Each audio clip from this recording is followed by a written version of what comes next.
Welcome to the Idea to Value podcast, where in every episode we highlight the latest insights into creativity and innovation from experts around the world. I'm your host, Nick Skillicorn.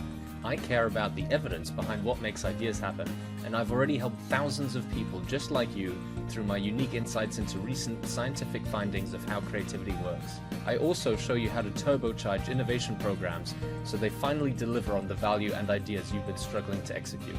Get your free training on how creativity can be improved by registering now at www.ideatovalue.com. Now let's get on with today's episode.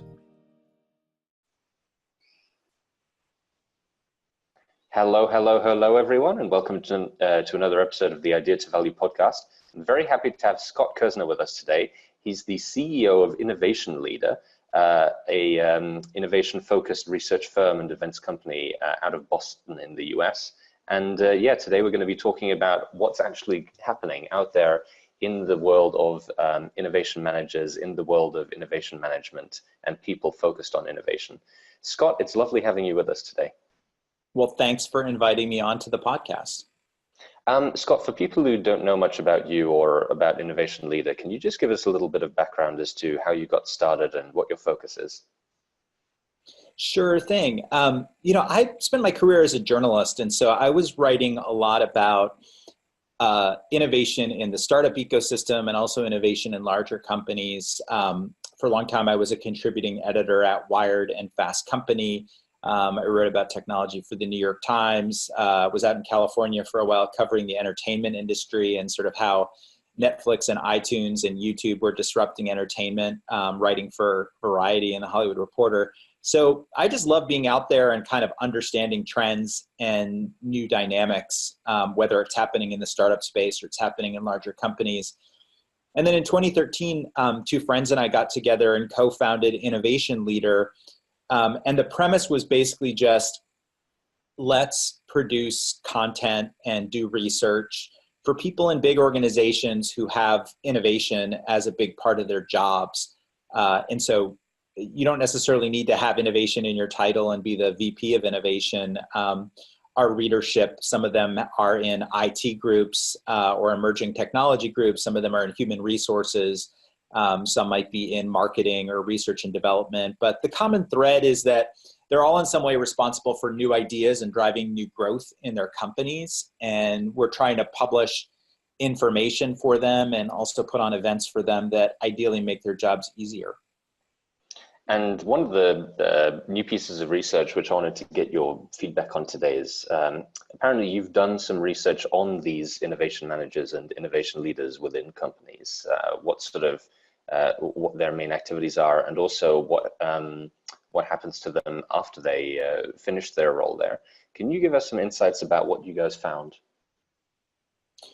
Well, in terms of, we just did some research earlier in 2019 about tenure of innovation folks, in these corporate jobs. And it was really interesting because we often feel like, we hear about people both when they're getting hired and they join Innovation Leader because they want it as a resource. And then we also hear when they're getting fired because, there's a layoff or a downsizing or the innovation group just didn't deliver the results. So we felt like anecdotally, boy, it seems like there's kind of a revolving door in this field.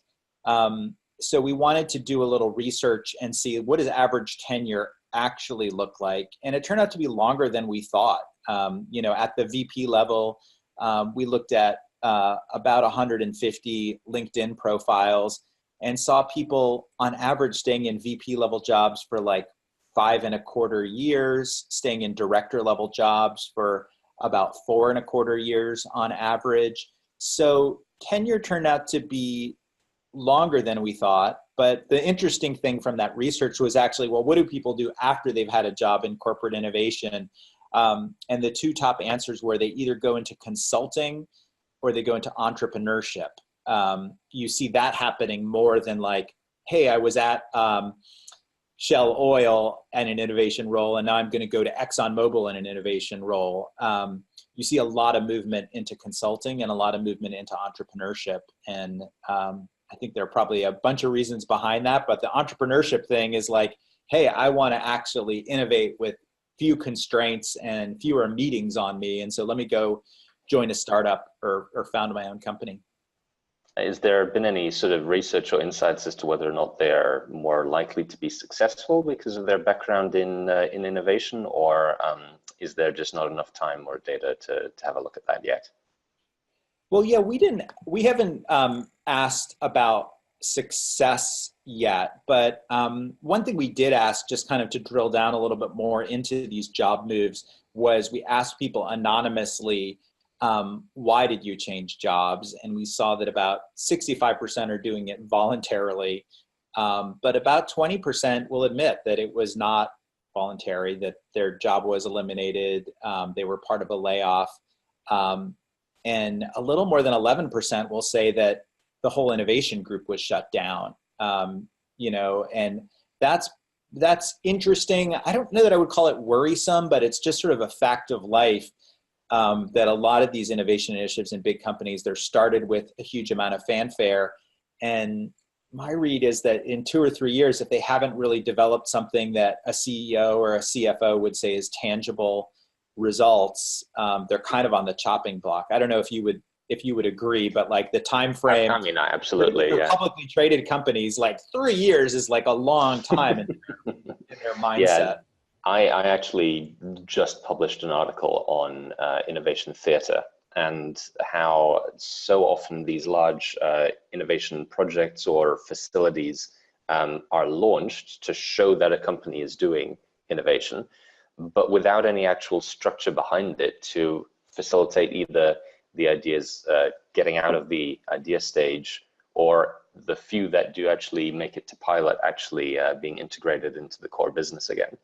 So there's a lot that companies can do to improve their innovation success rate, and not just say they're doing it, but actually have it perform for them. Yeah, I saw some of your writing about innovation theater, and I love that term. The example that I like to use is like innovation theater. Sometimes it can be effective if used in the right way. Like it's a way to get people's attention, and you're doing something splashy that isn't just a corporate email from the CEO saying, hey, we want you to submit your ideas, or it's not, you go to the company cafeteria and there's a little stand-up sign on every table that says like, hey, we're now soliciting ideas from everybody. So theater can be useful. Like, I think you need to aim to be like Hamilton, though, which is like a show that's going to run for a long time, an open-ended run, like it's going to be there for years and years.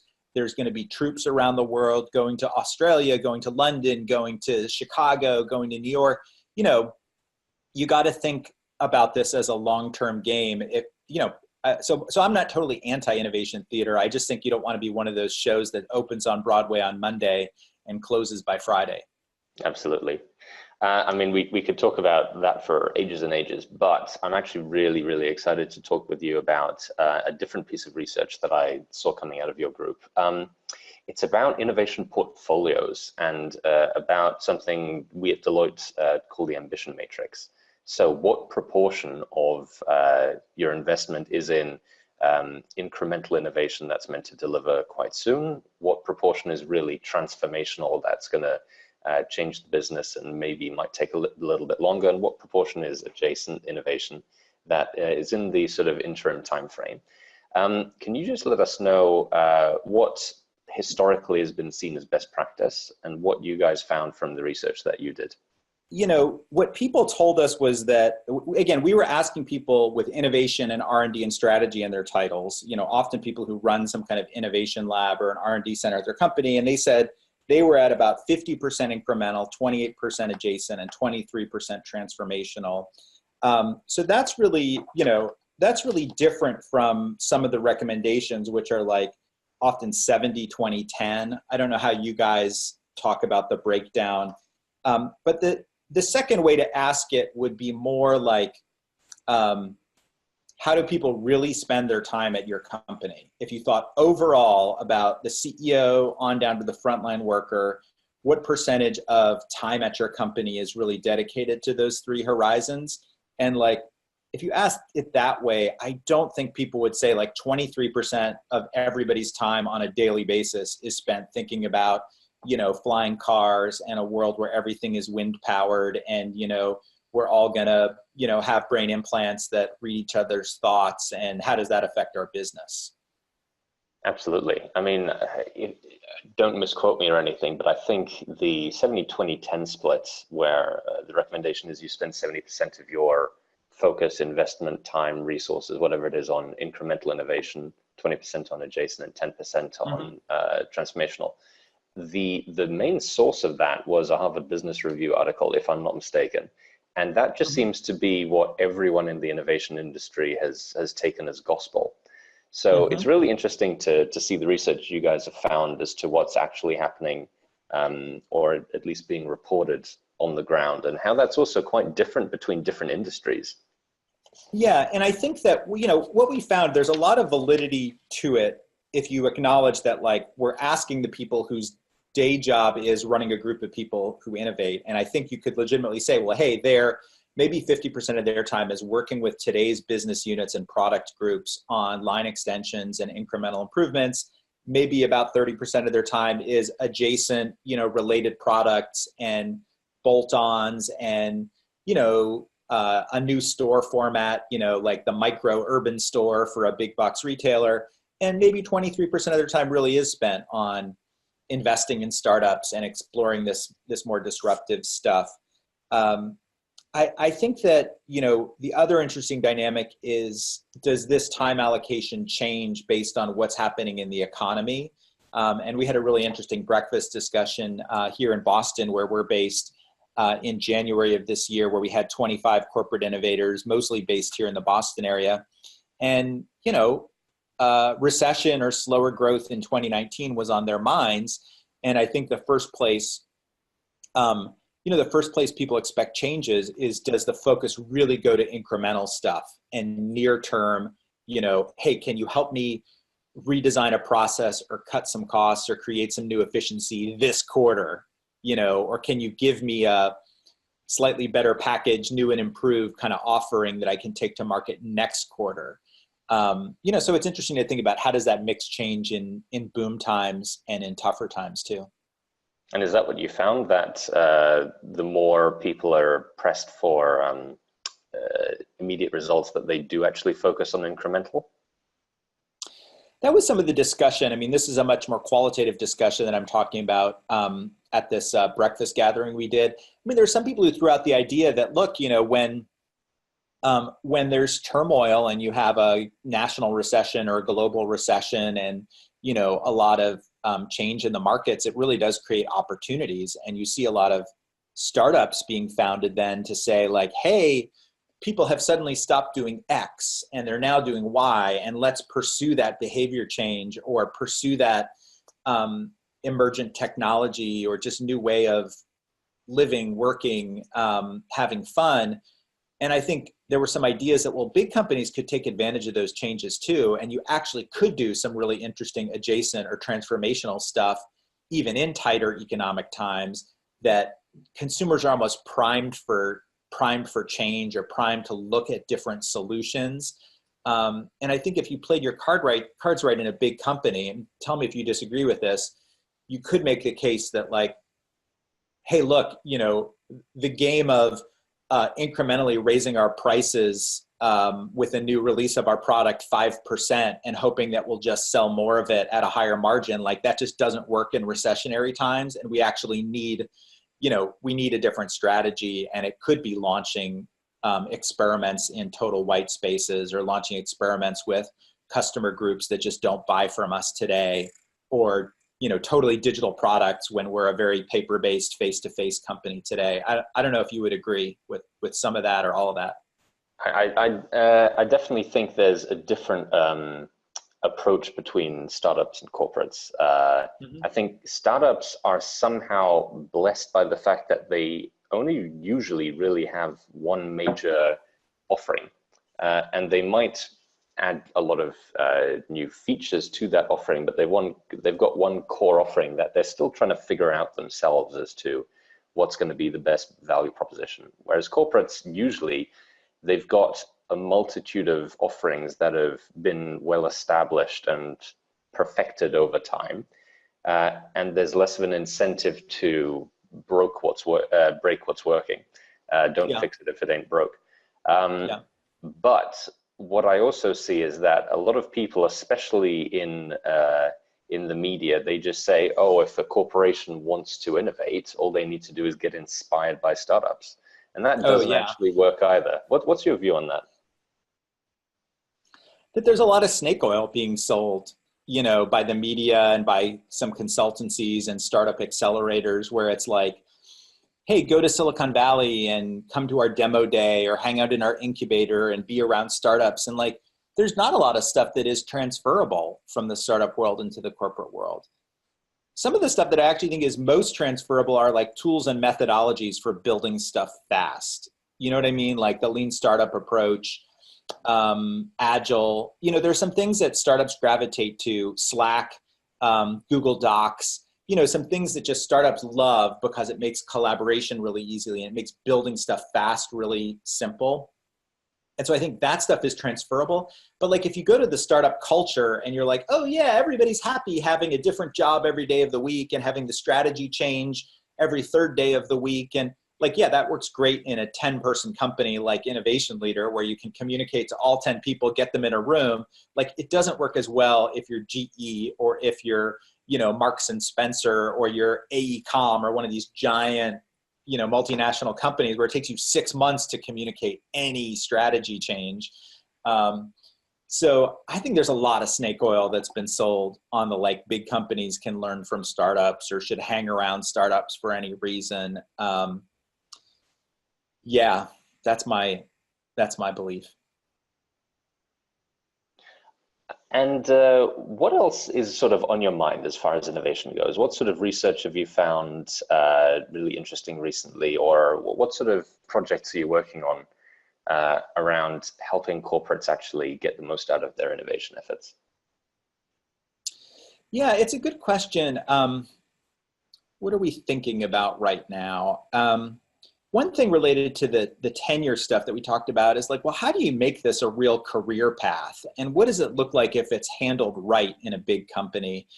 I think there's a question about like, look, senior leadership team, are we serious about building a new kind of innovation muscle over the long term? And is this a 10-year project? And if so, like, what are the jobs that we need to define? And what does the career path look like for these people? Like there's a little bit too much, or there's a lot too much of like, Nicholas, we want you to run innovation. You're going to be director of innovation. And then you can hire 2 really junior people and call them the innovation managers. And then 3 years later, it's like, hey, this isn't working. We'll see you later. Like, I'll write you a reference letter. And just nothing happens in 3 years. I mean, to talk about the startup time frame, like startups barely expect to have product market fit and revenue in 3 years in most cases, right? Like they're thinking about, if you can survive long enough, like, hey, it might be 5 years, 6 years, 7 years before we're a substantially sized company and we know that we're going to live. And so, a lot of what we're thinking about is like, how do you create those career paths for corporate innovators? How do you get companies to be patient enough? And what are the examples of companies that are patient enough in building this muscle over time? Like muscle is a pretty good metaphor because there's lots of people that on January 1st make the New Year's resolution to go to the gym. And then like February 1st, they're like, oh, give me cupcakes, and like they haven't seen the inside of a gym for a couple weeks. I've got a great example of that. My fiance and I do yoga every now and again. And usually in this yoga studio, there's probably 18 people or so in a room. The first 2 weeks of January when we went, there was between 48 and 56 people. Which is literally like not enough space for people to do some of these moves. And strangely enough, when February came around, it was back down to about 20 people. So there's just no long-term execution on people. No, it's a really good metaphor. And the other dimension at work. So like, the question is, are you at the yoga studio in January, but are you there in November and December and the following March? Because this is a long, building this competency, particularly in companies that haven't had an R&D muscle before, pharma companies know what R&D is and they know the importance of investing in it, you'd hope. Financial services or retail or, manufacturing company, like there's a lot of business, professional services companies haven't had that idea of like an R&D budget and an R&D team that is sustained over decades. So, I think the other way the working out kind of building muscle metaphor works is like if you go to the gym and like all you're doing is curls, like you have this great bicep muscle and the rest of you is like still flabby and in terrible shape. And so I think companies that are really good at innovation, they're working all the muscles. And in my metaphor here, like, one muscle is like internal developing ideas, and do all of our employees feel like we'll listen to their idea and give them resources to develop it if it's good. Another muscle is M&A, and are you acquiring companies that are strategically relevant to you? Another muscle might be having university relationships and kind of using that both as a talent pipeline and as a way to collaborate on envisioning the future of your industry.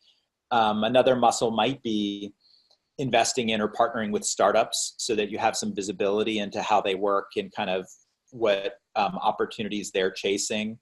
Another muscle could be like co-creating stuff with your existing customers and suppliers and just thinking about like, hey, what is the future of our business, not just according to employees and our leaders, but like bringing suppliers and distributors and customers in. So there's like a lot of innovation muscles. And I think when you look at the companies that are really successful over time, they build a lot of them as opposed to just saying, let's do M&A. We're going to buy innovation. That's our solution. And it's like, there's some companies in Boston that I think are great examples of this, where all they do is M&A based innovation. And a lot of that talent leaves after a year or 18 months when their retention contract is up, and you just have no internal capability to do stuff, Have you got any case studies or examples of companies that have successfully developed this muscle, especially maybe in the industries that you mentioned that don't historically have this